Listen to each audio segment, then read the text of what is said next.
ಗುರುಜಿ ಮಾತುಕತೆಯನ್ನ ಮುಂದುವರಿಸೋಣವೇ? ಖಂಡಿತ. ವೀಕ್ಷಕರೇ, ಈ ಒಂದು ಸದಾವಕಾಶವನ್ನ ಉಪಯೋಗಿಸ್ಕೊಂಡು ಸಾಕಷ್ಟು ಜನಕ್ಕೆ ಇನ್ನೊಂದು ಚೇತಾವಣೆ ನೀಡಬೇಕು ಅಂತಿದ್ದೀನಿ. ಎಲ್ಲರೂ ಗಮನ ಇಟ್ಟು ಕೇಳಿ. ಕೇಳಲಿಲ್ಲ ಅಂತ ಹಿಂದೆ ಮುಂದೆ ನೋಡಬೇಡಿ. ಪ್ರತಿಯೊಬ್ಬರು ಮಾಡಿರ್ತಕ್ಕಂಥ ದೊಡ್ಡ ತಪ್ಪುಗಳು, ಎಷ್ಟೋ ಜನ ಇದನ್ನ ದೈವಚಿತ್ತವಾಗಿ ಮಾಡಿರ್ತಕ್ಕಂಥ ತಪ್ಪುಗಳು, ಇದನ್ನ ಮಾಡಿದಾಗ ಎಷ್ಟು ಅನುಭವಗಳಾಗತ್ತೆ, ಎಷ್ಟು ಪಾಪಿಷ್ಠರಾಗ್ತೀರಾ, ಇದು ಒಂದು ವಿಚಾರ ಮಾತಾಡಬೇಕು. ಈ ವಿಚಾರದಲ್ಲಿ ಆಗ್ತಾನೆ ಪ್ರಶ್ನೆ ಯಾರೋ ಕೇಳಿದ್ರು. ಆ ಪ್ರಶ್ನೆ ಕೇಳಿದಾಗ ನಾವೇನು ಹೇಳಿದ್ವಿ, ಇಂಥವ್ರನ್ನ ಅಲ್ಲಿ ಇಲ್ಲಿ ಉಗಿತಾರೆ ಅಂತ. ಕೆಲವರೆಲ್ಲ ಈ ಬಸ್ಸಲ್ಲಿ ಕೂತ್ಕೊಂಡಿರೋರು ಉಗಿತಾ ಇರ್ತಾರೆ. ಏನು ಅಂದರೆ, ಸಾಧಾರಣವಾಗಿ ಗಾಡಿ ಹೋಗ್ತಾ ಇರುತ್ತೆ, ಬಸ್ಸಲ್ಲಿ ಕೂತ್ಕೊಂಡು ಕ್ಯಾಕ್ರಸ್ ಉಗಿಯೋದು. ಕೆಳಗಡೆ ಯಾವನಿರ್ತಾನೆ ಗೊತ್ತಿಲ್ಲ, ತುಪಕ್ಕಂತ ಉಗಿದಾಗ ಕೆಳಗೆ ಗತಿ ಏನಾಗಬೇಕು?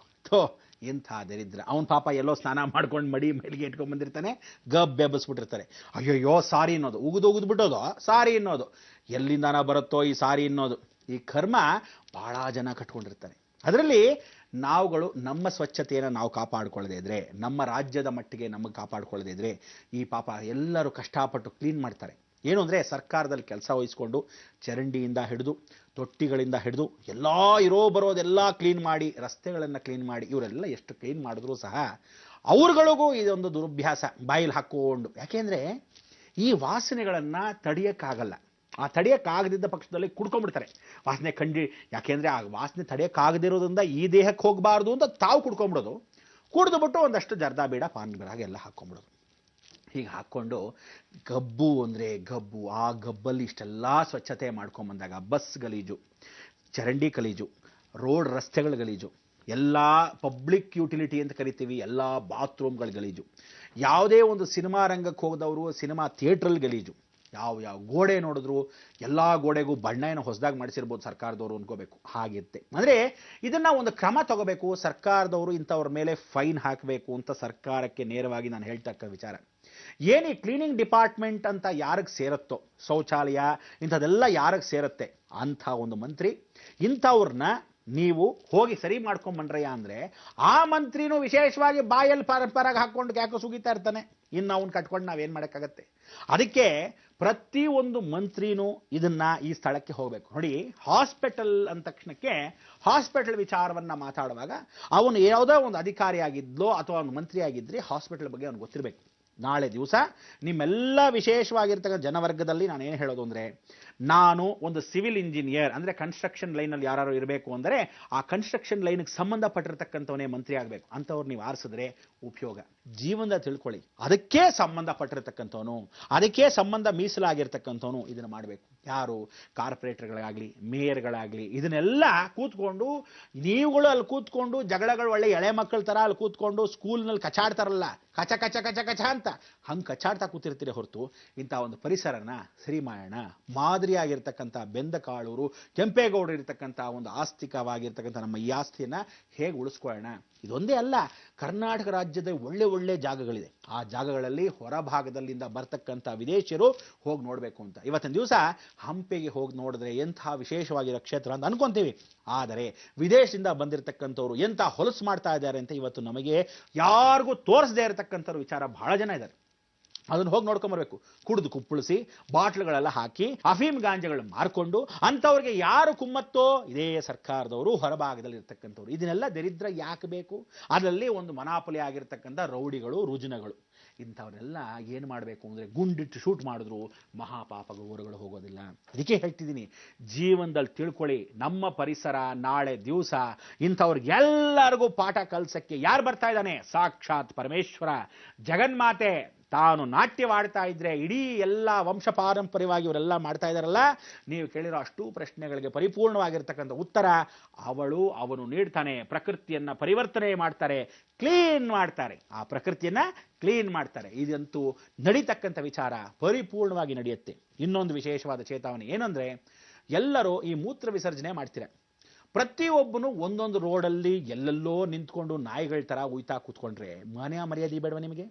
ಅವನ ಮನೆ ಪಕ್ಕದ ಮನೆ ಅವ್ನು ಲೈಟ್ ಹಾಕಿಲ್ಲ ಅಂದ್ಬಿಟ್ಟು ಕತ್ಲಲ್ಲಿ ನಿಂತ್ಕೊಂಡು ಹೋಗ್ಬಿಡೋದು, ಇಲ್ಲ ಇವನ ಮನೆ ಪಕ್ಕದಲ್ಲಿರ್ತಕ್ಕಂಥ ಕತ್ಲಲ್ಲಿ ಗಿಡದ ಪಕ್ಕ ಪೊದೆಯಲ್ಲಿ ಕೂತ್ಕೊಂಡು ಹೋಗೋದು, ಹೀಗೆಲ್ಲ ಮಾಡ್ತೀರ. ಇನ್ನೊಂದಷ್ಟು ಜನ ಏನು ಮಾಡ್ಯಾರೆ, ದೇವಸ್ಥಾನ ಅನ್ನೋದು ಗೊತ್ತಾಗಲ್ಲ, ದೇವಸ್ಥಾನದ ಗೋಡೆ ಹಿಂದ್ಗಡೆ ಎಷ್ಟು ದೊಡ್ಡ ದೇವಸ್ಥಾನಗಳಲ್ಲಿ ಇವತ್ತು ಶೌಚಾಲಯ ಕಟ್ಟೇ ಇರೋದಕ್ಕೋಸ್ಕರ ದೂರದಲ್ಲೆಲ್ಲಾದರೂ ಹೋಗೋಣ ಅನ್ನೋದಕ್ಕಿಲ್ಲ, ಆ ದೇವಸ್ಥಾನ ಗೋಡೆಗಳ ಮೇಲೆ ಹೋಗೋದು. ಅದಕ್ಕೆ ಇವರೆಲ್ಲ ಅವಾಯ್ಡ್ ಮಾಡೋಕೆ ಏನು ಮಾಡ್ತಾರೆ, ಮನೆಯವರು ದೊಡ್ಡ ಕೋಟ್ಯಾಧೀಶ್ವರು ಅಂತ ಇಟ್ಕೊಳ್ಳೋಣ, ಅವರೇ ದೊಡ್ಡ ತಪ್ಪು ಮಾಡ್ತಿರೋದು. ನಾನು ಹೇಳ್ತೀನಿ ಕೇಳಿ, ನೀವುಗಳೇನು ಮಾಡ್ತೀರಾ, ಈ ಟೈಲ್ಸ್ ತಗೊಂತೀರಾ, ಟೈಲ್ಸ್ ತಗೊಂಡು ರಾಮ, ಕೃಷ್ಣ, ಈಶ್ವರ, ಗಣಪತಿ, ಒಳ್ಳೆ ಒಳ್ಳೆ ದೇವರುಗಳನ್ನ ಎತ್ಕೊಂಡು ಹೋಗ್ಬಿಟ್ಟು ನಿಮ್ಮ ಯೋಗ್ಯತೆಗೆ ಅವನ್ನ ಯಾವುದಾದ್ರು ಬೋರ್ಡ್ ಹಾಕಬೇಕು. ಅವನು ಅಲ್ಲಿ ಶೌಚಾಲಯವನ್ನ ಅಥವಾ ಅವನು ಮೂತ್ರ ವಿಸರ್ಜನೆ ಮಾಡ್ತಾನೆ ಅಂದ್ಬಿಟ್ಟು ನಿಮ್ಮನೇ ಗೋಡೆಗಳ ಮೇಲೆಲ್ಲ ಏನು ಮಾಡ್ತೀರಾ, ಈ ದೇವರುಗಳನ್ನ ಹಾಕ್ತೀರಾ.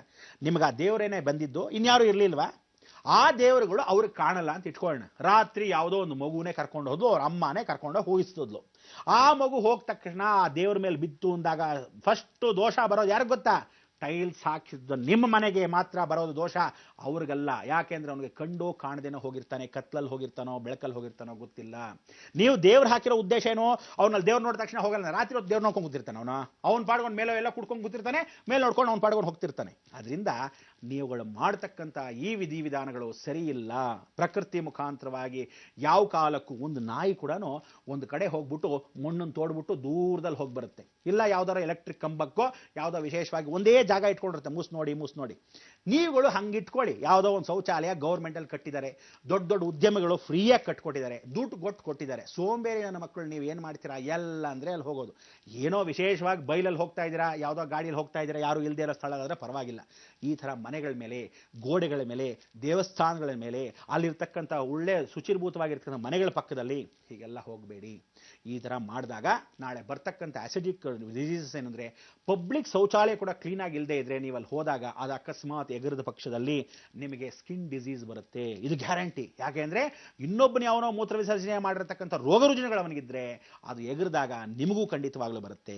ಇದು ಶೌಚಾಲಯ ಅಂತಕ್ಕಂಥದ್ದು. ಅದಕ್ಕೆ ಫ್ರೀ ಟು ಏರ್ ಅಂತ ನೀವುಗಳು ಅನುಗ್ರಹಪೂರ್ವಕವಾಗಿರ್ತಕ್ಕಂಥ ವಿಚಾರಗಳನ್ನು ಯಾವ ಕಾಲಕ್ಕೂ ತಿಳ್ಕೊಳ್ಳಿ. ನಮ್ಮ ಪರಿಸರ, ನಮ್ಮ ಇತಿಹಾಸ, ನಮ್ಮ ಭಾರತ, ನಮ್ಮ ದೇಶ, ನಮ್ಮ ನಾಡು, ನಮ್ಮ ರಾಜ್ಯ, ನಮ್ಮಲ್ಲಿರ್ತಕ್ಕಂಥ ಪಕ್ಕದಲ್ಲಿರ್ತಕ್ಕಂಥ ಅಕ್ಕಪಕ್ಕದ ಪರಿಸರವನ್ನು ಸರಿಯಾಗಿ ನೀವು ಕಾಪಾಡದಿದ್ರೆ ಇನ್ನು ಯಾವ ಕಾಲಕ್ಕೆ ನೀವು ಕಾಪಾಡೋದು?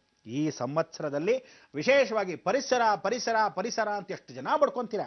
ಎಲ್ರಿಗೂ ಏನು ಮಾಡಬೇಕು, ದುಬಾಯಲ್ಲಿ ಒಂದು ಕೆಲಸ ಮಾಡ್ತಾರೆ. ಏನು, ಯಾರ್ಯಾರು ಹಾಳು ಮಾಡಿ ಯಾರ್ಯಾರು ರೇಪ್ ಮಾಡಿರ್ತಾರೋ ಇಂಥವ್ರಿಗೆಲ್ಲ ಒಂದು ಶಿಕ್ಷೆಯನ್ನು ಕೊಡ್ತಾರೆ. ಆ ಶಿಕ್ಷೆಯನ್ನು ಕರ್ನಾಟಕದಲ್ಲಿ ಜಾರಿಗೆ ತನ್ನಿ, ಯಾತಕ್ಕೆ ಸೆರೆ ಹೋಗಲ್ಲ ನಾವು ನೋಡೋಣ. ಅದಕ್ಕೆ ಇಂಥವ್ರಿಗೆಲ್ಲ ಒಂದು ಫೈನ್, ಆ ಫೈನ್ ಹಾಕಿದ ತಕ್ಷಣಕ್ಕೆ ಸುಮ್ಮನೆ ಫೈನ್ ಹಾಕಬಾರ್ದು, ಪ್ರತಿಯೊಂದು ಫೈನ್. ಇದರಲ್ಲಿ ಕಾರನ್ನು ಚಲಾಯಿಸ್ಕೊಂಡು ಹೋಗ್ತಾರೆ. ಈ ಕಾರ್ ವಿದ್ಯೆ ಇವತ್ತಿನ ದಿವಸ ಆ ಪರಿಸರದ ಜೊತೆಗೆ ವಾಯು ಮಾಲಿನ್ಯ. ತದನಂತರ ಕಾರನ್ನು ತಗೊಂಡು ಹೋಗಿರ್ತಾರೆ, ಡ್ರೈವಿಂಗೇ ಲೈಸೆನ್ಸ್ ಗೊತ್ತಿಲ್ಲ, ದುಡ್ಡು ಕೊಟ್ಕೊಂಡಿರ್ತಾನೆ. ಆ ವಿಚಾರನ ಮಾತಾಡೋಣ. ಅದಕ್ಕೆ ಮೊದಲು ಏನು ಮಾಡಬೇಕು, ನೀವೆಲ್ಲ ಇವತ್ತಿನ ದಿವಸ ಈ ಎಲ್ಲ ವಿಚಾರಗಳನ್ನು ಏನಕ್ಕೆ ಮಾತಾಡ್ತಾ ಇದ್ದೀವಿ ಅಂದರೆ, ಇವತ್ತಿನ ದಿವಸ ರಂಗನಾಥ ಏನಂದ, ಭೂದೇವಿ ಭಾ ಅಂದ್ಲು. ಆ ಭೂಮಿಯನ್ನು ಇವತ್ತಿನ ದಿವಸ ನೀವು ಕಾಪಾಡದಿರೋದಕ್ಕೋಸ್ಕರ ಇಷ್ಟೆಲ್ಲ ಆಗ್ತಕ್ಕಂಥ ಅನಾಹುತ ಏನು ಅಂದರೆ, ನಾನು ಇಷ್ಟೆಲ್ಲ ಸೌಂದರ್ಯವನ್ನು ಕೊಟ್ಟಿದ್ದೀನಿ, ನೀವೇನು ಮಾಡ್ತಾ ಇದ್ದೀರಾ, ಗಬ್ಬೆಬ್ಸಿ ಹೊಲ್ಸ್ ಮಾಡ್ತಾ ಇದ್ದೀರಾ ನಮ್ಮ ಭೂಮಿಯನ್ನು ಅಂತ ಹೇಳಿ ಆ ಭೂದೇವಿ ಹಾಕ್ತಕ್ಕಂಥ ಶಾಪ ಪ್ರಕೃತಿಯ ಪ್ರಳಯ. ಅದರಿಂದ ಪ್ರತಿಯೊಬ್ಬರ ಜವಾಬ್ದಾರಿ, ಪ್ರತಿಯೊಬ್ಬರ ಆದ್ಯ ಕರ್ತವ್ಯ. ಈ ಭೂಮಿಯಲ್ಲಿ ಹುಟ್ಟಿದಾಗ ಪ್ರತಿಯೊಬ್ಬನಿಗೂ ಕರ್ತವ್ಯ ಏನು ಅಂದರೆ, ನಮ್ಮ ಭೂಮಿಯನ್ನು ನಾವು ಕಾಪಾಡದೆ, ನಮ್ಮ ಪರಿಸರ ನಾವು ಕಾಪಾಡದೆ ಇನ್ಯಾವ ನನ್ನ ಮಗ ಬಂದು ಕಾಪಾಡ್ತಾನೆ. ಆದ್ರಿಂದ